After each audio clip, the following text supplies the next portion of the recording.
So really quickly, I just wanted to talk about a few things that don't make sense in the fragrance community that we all do, that some of us do. I'm guilty of all of these, literally every single one. This was kind of based off of me, but they're just things that don't make sense.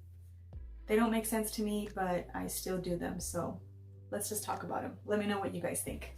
So the number one thing that I do that doesn't make sense, or that we do, I don't know. So the number one thing that I do that doesn't make sense is I end up spending a lot more time on challenging fragrances that I don't actually immediately love, because I am trying to understand them, I'm trying to like them, I'm trying to find like their beauty, and they intrigue me more sometimes than fragrances that I immediately love. So because of that, I end up testing out fragrances that I find challenging a whole lot more than I end up wearing sometimes perfumes that I absolutely love. So that doesn't make sense, because you would think that I would just stick with the perfumes I love and even stop buying other fragrances and stop looking for challenges and stop trying to like perfumes for some reason. So that doesn't make sense. Like, why do I wear the challenging ones? Why am I trying to find the perfect timing and season, trying to find a perfume's beauty when I already have other beautiful ones? Why? It's almost like I'm cheating on the beautiful ones that I have, you know? I think it's like that whole grass is greener on the other side. That doesn't make sense, right? Why don't I just stick to the perfumes I love? Why do I want to enhance my perfume palette? Wait, that's why. Because I want to enhance my perfume palette. We want to learn to like new things. I do this with white florals. I've been doing this with florals where I struggled with them, so I'm kind of trying to work with them to enjoy them more. I did this with slightly like more indolic fragrances. I'm just trying to find their beauty and trying to grow to like them. And that doesn't make sense, because I could just stay where I'm at and just be happy with what I have, but no, I can't. I have to keep growing in my fragrance journey. Like, it has to continue to be a journey, you know? I can't just stay still. That's whack. So anyways, that doesn't make sense, right? I mean, it does and it doesn't. It makes sense to us, you know? It makes sense to us, but it probably wouldn't make sense to other people.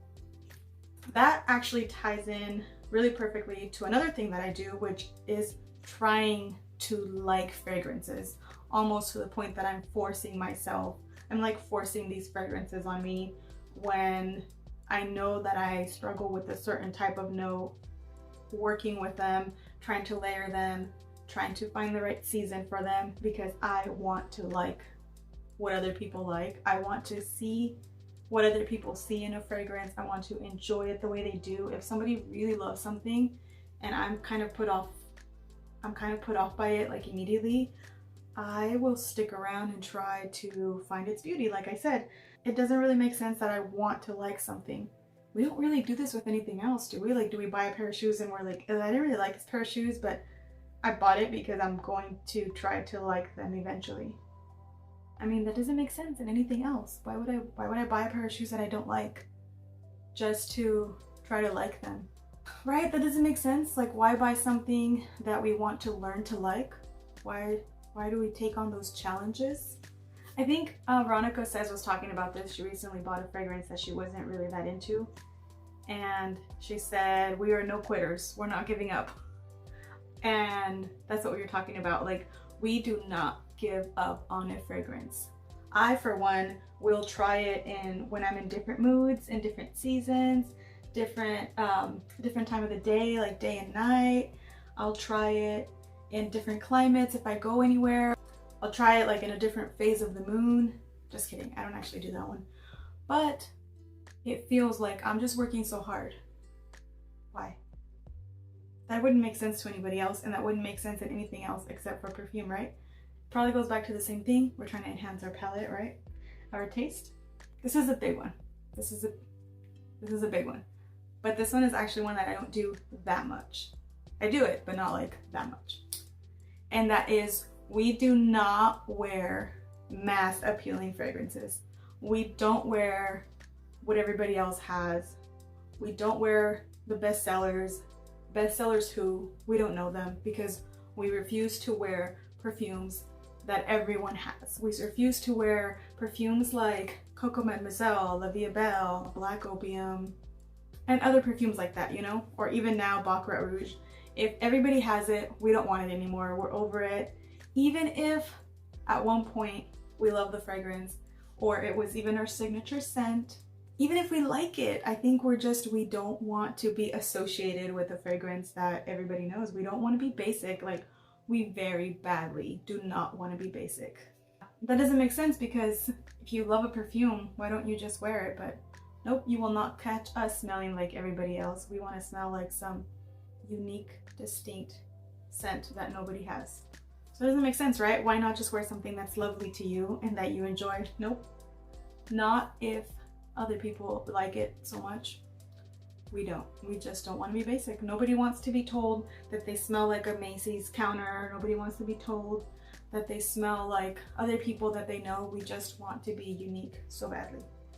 That actually ties in with my next one, which is that we actually sort of desire to have a signature scent, but we still won't. Like, we're looking for the scent that's us. We're looking for something that we connect with, that we feel like, this is me in a bottle. This is what I want to be remembered by. This is the scent that I want to be represented with. This is the scent that I want my children and grandchildren to remember me by, but yet we can't stick to one perfume.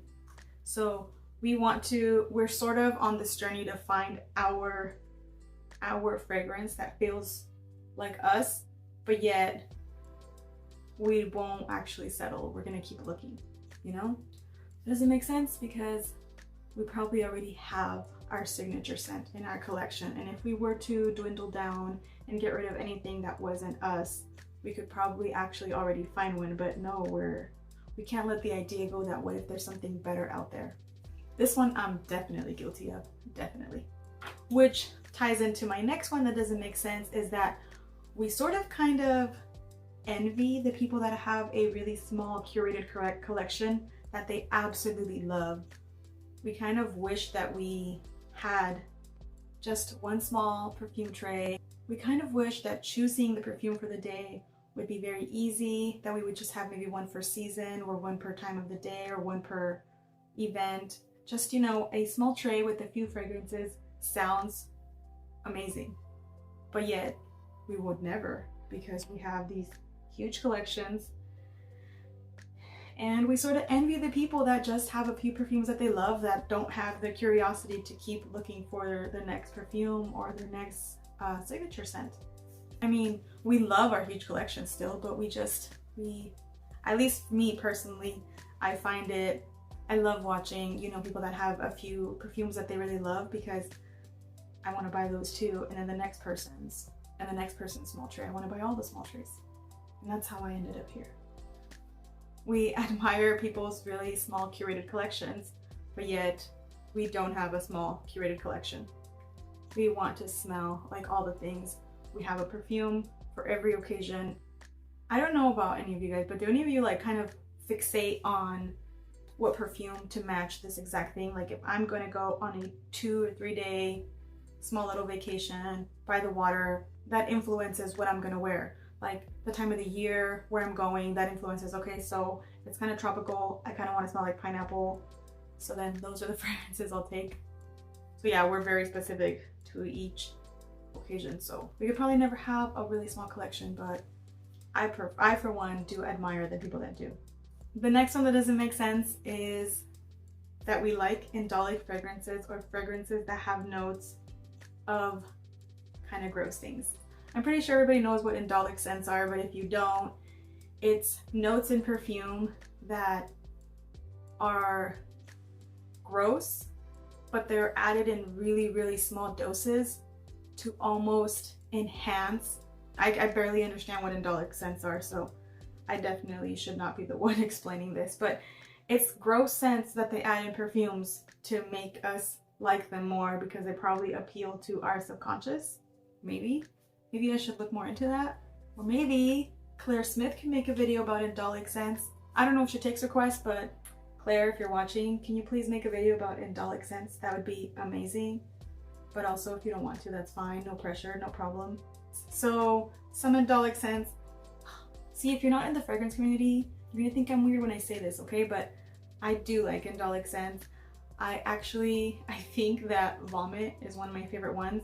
There's some perfumes that almost smell bad, you know, that I like. In fact, I do think that indolic notes make a perfume kind of intoxicating.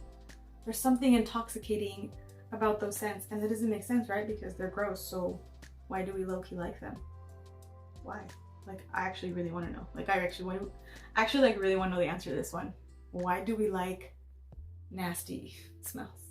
One of the ones that I like, I think it's slightly like fermented things, or maybe like vomit or spit up.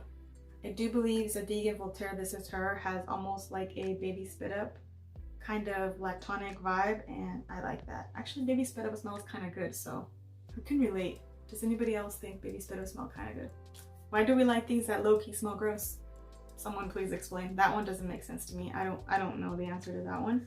But yeah, that doesn't make sense, right? Besides vomit, baby spit up, and there's like diaper ones, you know, kind of like that powdery diaper. And then there's old flower water. That's what I get like in some indolic jasmine scents. They literally smell like the water that was left in a vase until the flowers dried up and stuff, and they kind of smell kind of gross. And it starts to smell really gross, and you know, when you dump it out, it just stinks. That's what I get from indolic jasmine type of scents. Indolic can have different meanings. I've read that it can be just like indolic jasmine type of thing, or some people use indolic like to just say things that smell gross in a perfume. So I don't know how you've heard the word, but I've heard it used different ways, so that's how I'm gonna use it. But anyway, so those are the things that don't make sense, but they make sense to us in the fragrance community, but probably not to other people, right? So that's all. I just want to tell you guys that. Thank you guys for watching. Thanks for hanging out with me. I'll see you guys soon. Bye.